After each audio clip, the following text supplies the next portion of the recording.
puntahan muna natin yung issue kay Robin Padilla, mga kababayan. Dahil po ito, na-interview po, mga bossing.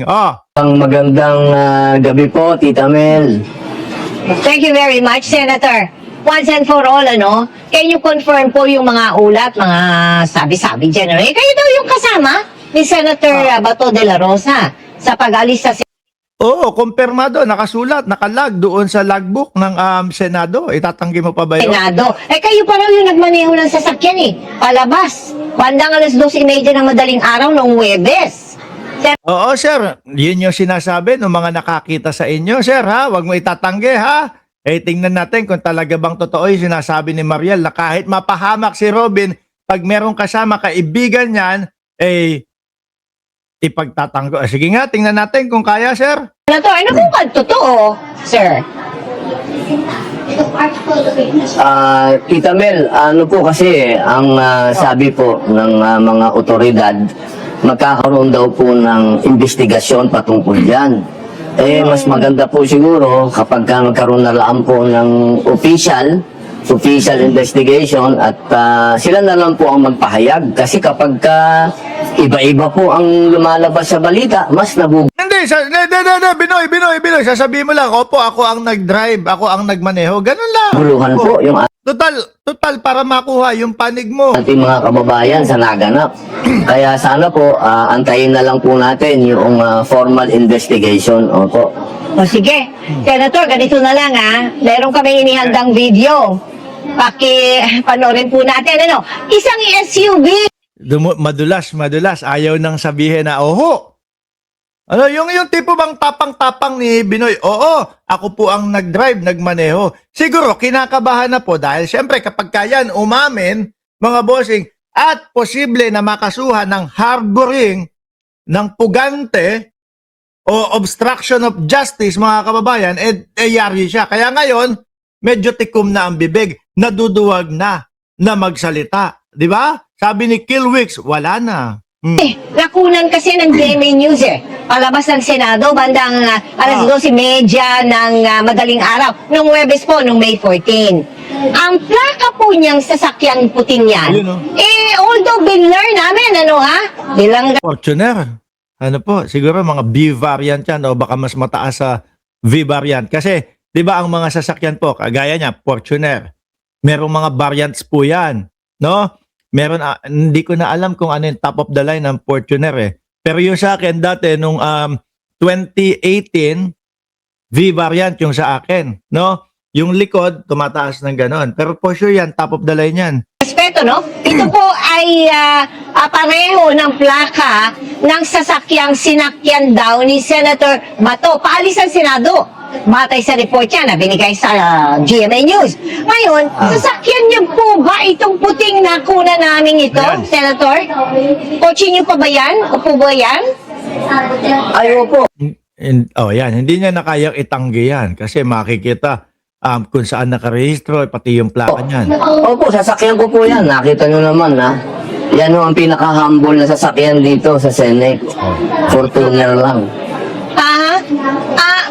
Kasakay ho ba yan nakasakay po ba dyan si Senator Bato de la Yan. Sagutin mo yan. Rosa? Yung nakuna niyan? Antayin na lang po natin, Tita Mel, yung investigasyon. Opo. Pero akin po yan. Opo, alam kayo po ba lahat ng nakasakay tao doon? dito Na kotse ko po yan. Sir, kayo, nakasakay ba kayo dyan? Antayin na lang po natin yung... Pati kayo, hindi po pwedeng natin itanong? yung investigasyon po. Oo, takot na. Pwede mo naman sabihin, opo o hindi, ganun lang, Binoy. Di ba? Pwede siya sagot, hindi po, wala po dyan si Senator Bato de la Rosa. Pwede sumagot ng ganun. Bakit tatakot nang sumagot? Sabi ng founder ng Cereza Force po, si Chaicher, GRS Fortuner yan. Malamang GRS yan.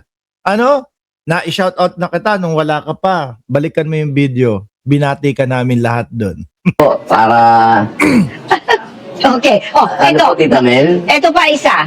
Batay din po sa impormasyong binigay sa GMA News. Magkasama daw po kayo ni Senator De La Rosa bago siya nawala at umalis ng Senado. Pumasok daw po kayo sa kanyang tanggapan bandang 1:20 a.m. At nagtagal po kayo doon ng 20 minuto. Oo, hindi. Senator. Nako, Tita Mel, 3 gabi po at 3 araw po kaming magkasama ni Senator Bato dito. Habang Dito po nandyan kami siya. natutulog. Habang nandyan siya, magkasama kayo. Meron po ba kayong Opo, napag-usapan? opo. Meron Yan, ba siyang- yung mga ganyang tanong po, pwede po natin sagutin yan. Opo. Ano yun? Takot ka na? Kala ko ba ang yabang-yabang? Di ba? Ang yabang-yabang nung una, sinasabi, sasamahan, etc. Ngayon, nung siguro ni-review nila, napagtanto nila, naku, pwedeng makasama ka sa kakasuhan, harboring of fugitive, at saka obstruction of justice. Kaya ngayon, tikom na, takot na. Di ba?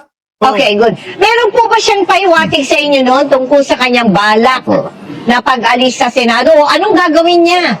Anong posisyon niya? Paano? Anong mangyayari? Tatanggapin ba niya yung ay, nalaman ba ninyo yun? Sinabi ba niya na hindi niya tatanggapin yung warrant of arrest kung siya ay sisilbihan Ayan, ito? yan. Senator. Sabi ni Vivian De Vera, choosy sa tanong, ano pa aasahan mo dyan sa kampo nila Sara Duterte at nila Robin Padilla? Diba? Padilla. Can I repeat the Ano po, question? talagang Okay. patungkol po dyan sa... Opo, tungkol po dyan sa warrant arrest ng ICC, ay hindi po namin talaga tinatanggap yan. At Okay. malinaw naman po na ang posisyon po ng Senado, ng aming mayorya sa ngayon, ang hinihintay po namin ay yung warrant of arrest ng local court. Kasi meron po kaming resolusyon patungkol dyan. Sabi ni Rosewin, paano pwede yata kasing bawiin yung absolute pardon ni Boy Silly? Baka kaya tatahi-tahimik na at hindi na makapagsalita ho. Wala na yung yaba. At yan po ay talagang pinangahawakan po namin. Tsaka hanggang ngayon po sa mga oras na ito, hindi po namin sinasabi na kailangan pang tumakas si Senator Bato dito sa Senado. Ah? Kasi nga po, wala namang Uy, Boy Silly. Ay, Boy Silly tuloy. Uy, Robin Padilla, yung mga galawan at kilusan ni Bato de la Rosa, hindi kailangan tumakas. Pagtakas nga yung... Kaya nga merong mga barilan, putukan na ginawa si Aplaska mag-isa Di ba?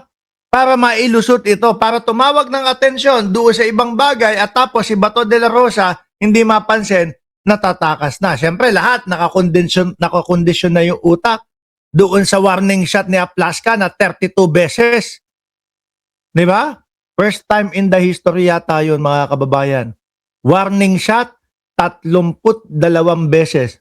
warrant of arrest galing po sa local court. Oh. Ayan sandali, sinasabi ninyo warrant of arrest galing sa local court O sige, mamaya may ipapakita kami sa inyo na warrant of arrest na maaari na posible na manggaling sa local court na warrant of arrest, ipapakita namin sa inyo. Kailangan isuko nyo agad yon. Kailangan papusasan nyo agad yon. Kailangan isama agad yon. The moment na lumabas yung warrant of arrest galing sa local court, isama nyo agad. Kay kay pangalan nito, kay Senator Ramon Bong Revilla. Ako naniniwala ako, mga boss chief sir, na itong si Bato de la Rosa, duwag. Hindi kagaya ni Bong Revilla, mga kababayan, nung sinabi na, kailangan kang arestuhin, kailangan mo sumama sa amin, sama agad, hinarap agad. Ito mga DDS, mga bossing, lalo na yung mga DDS senators, mga takot, mga duwag naman talaga Tingnan mo, mga nagtatago, di ba? Alam niyo po ba kung nasaan ngayon si Senator Bato? Nagkausap po ba kayo? Wala nang magkaiwalay kayo sa Senado ng Huwebes? Ay, hindi po. Wala. May sinabi po kasi kayo. Hindi sabi niyo sigurado. Hindi ko po. Siyempre naman, kayo naman ay tatanungin ko. Natural. Pumosisyon ka bilang senador. Expect mo na, tatanungin ka sa mga ganyang pagkakataon. Tapos ipinagyabang mo pa 3 araw na magkakasama kayo nila Bato de la Rosa. Siyempre, merong mga pag-uusap na mga pagpaplano doon.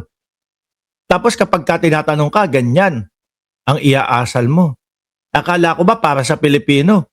Pagtatakip yata sa Pilipino ang ginagawa ninyo. Nang maayos.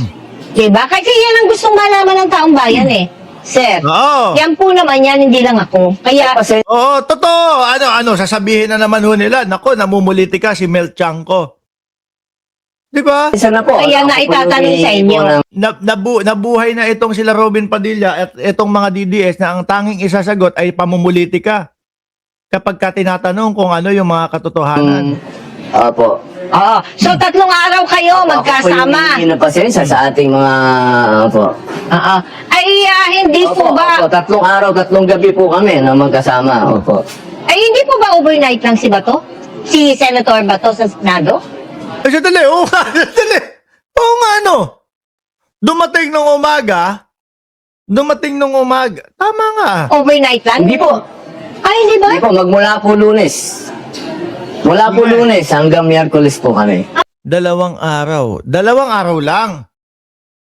2 araw lang. Pumasok ng Lunes ng umaga, tumakbo, yun nga po yung nadapa sa hagdanan.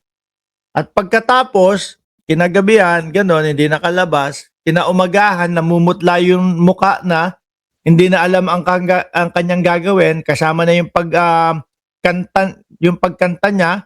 Pagkatapos, yung 2:00 ng madaling araw, yun yung lumabas na. Aha. Ikaw po ngayon tinuturing na ng NBI na person of interest sa paglaho ni Senator Bato. Ano po reaction niyo dyan, Senator Padilla? Person Ay, of interest. Yan po ang dahilan kung bakit kailangan, yan po ang dahilan kaya kailangan po na doon muna po tayo maglahad sa formal na investigasyon. Kasi kung hindi Mukhang may sabit si Robin Padilla. Kung hindi man po abawiin yung absolute pardon, mga kababayan, o yung presidential pardon ni Robin Padilla, mukhang malaki ang tsansa na makasuhan to. Ano po? Na makasuhan ng obstruction of justice, mga bossing. Ngayon, mga kababayan, inalis ko na ho